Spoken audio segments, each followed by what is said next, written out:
Let's go to the constitutional concerns that I touched on at the top of the show.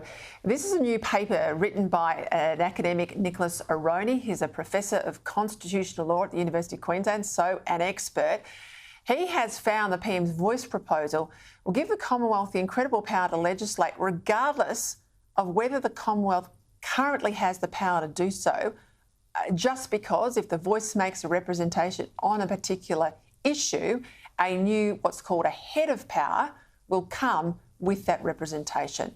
So this is extraordinary. It would junk over 100 years of constitutional practice if the professor is right, and basically blow apart the dividing lines between state and federal responsibilities.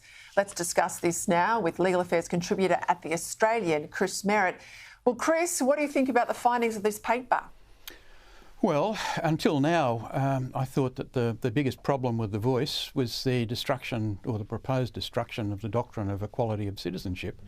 But this goes much, much further. This would, if Professor Aroney is correct, and I've got a great deal of respect for Professor Aroney, if he's correct, the limitations on the powers of the federal government to legislate could be blown out of the water.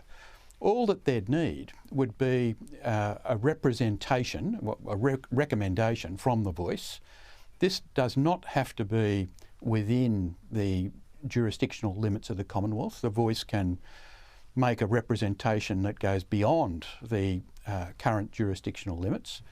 The way the provision is worded, Professor Aroney suggests there's a reasonable prospect now that that recommendation could provide a new head of power that would allow the federal government to extend its reach into new areas that the Constitution currently either are not listed or are completely within state responsibility. One example, criminal justice. If the Voice decides that it wants to make a representation that the minimum age for criminal responsibility should be elevated, the federal government could use that as the basis to legislate.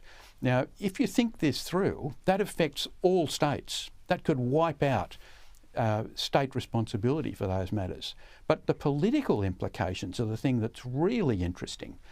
This would give the Voice, it would put the Voice really in the driver's seat when it comes to cracking the whip over a federal government. If the federal government wants to expand its reach and legislate in an area that is currently outside its responsibilities, all it needs is a compliant Voice to make a relevant representation, and away you go.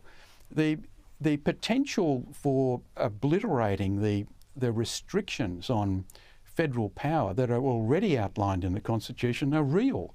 And the only way we're going to find out about this, what the High Court would say about this, is if the Voice gets up and if there's a challenge. This will inevitably be slogged out in the High Court.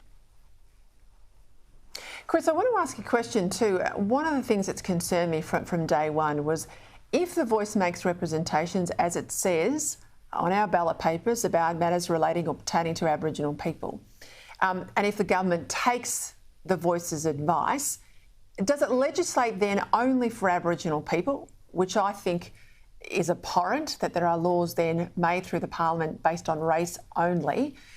Or does the Voice's advice on, let's say, childcare or the age at which you can get a pension, anything like that, then become the law for everyone, i.e., does the Voice not only make representations in relation to Aboriginal people, but is it also by default going to have a say over everybody's lives, Aboriginal or not? The latter. There's no specific restriction in the provision that would go in the Constitution that the Voice's representations would be confined to Indigenous people or matters relating to Indigenous people, or even matters that have a marginal impact on Indigenous people. It's matters at large, matters that relate to Indigenous people. And if you think about that for 2 seconds, defence treaties relate to Indigenous people because they're Australian citizens, and every defence treaty affects all Australian citizens. tax relates to all Australian citizens. Indigenous people are all Australian citizens. Yeah, but how is this democratic, Chris? How is this democratic? It's not. I mean, I'm not an Aboriginal person, and this is the point, right? So how does an Aboriginal body, we still don't know whether it's elected or selected, but how does an Aboriginal body get to hold a stronger view over my life than the person that I elect in a representative democracy to represent me and others who live in my electorate? Look, this is the problem. The government had an opportunity to focus the jurisdiction of the voice purely on matters that relate only to Indigenous people. Now, why should they do that? Because if the purpose of this new institution is to close the gap on Indigenous disadvantage, it would make sense to ensure that its resources were focused on Indigenous matters. Instead, the structure of the provision that would go into the Constitution would effectively give this new institution, this unelected, not necessarily elected body, the power to make representations on almost anything that only relate to Indigenous people in their capacity as fellow citizens. It's fundamentally anti-democratic. I'll leave it there, Chris. We will come back to it, I'm sure, before now and when we vote.